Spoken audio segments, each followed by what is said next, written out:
Genèse chapitre 5. Voici le livre de la postérité d'Adam. Lorsque Dieu créa l'homme, il le fit à la ressemblance de Dieu. Il créa l'homme et la femme, il les bénit et il les appela du nom d'homme lorsqu'il fut le créer.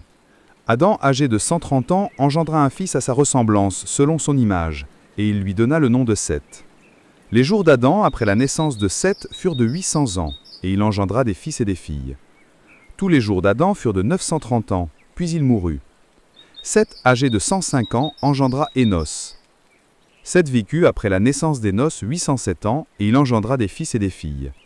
Tous les jours d'Énos furent de 905 ans, puis il mourut. Énos, âgé de 90 ans, engendra Kénan. Énos vécut après la naissance de Kénan 815 ans, et il engendra des fils et des filles. Tous les jours d'Énos furent de 910 ans, puis il mourut. Kénan, âgé de 70 ans, engendra Mahalalel. Kénan vécut après la naissance de Mahalalel 840 ans, et il engendra des fils et des filles. Tous les jours de Kénan furent de 910 ans, puis il mourut. Mahalalel, âgé de 65 ans, engendra Jéred.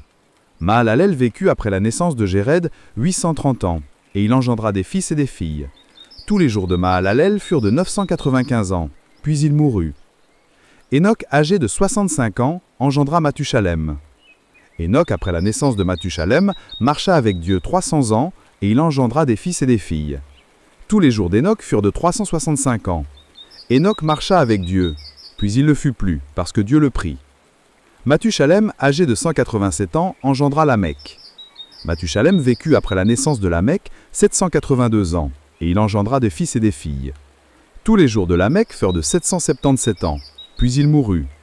Noé, âgé de 500 ans, engendra Sem, Ham et Japheth.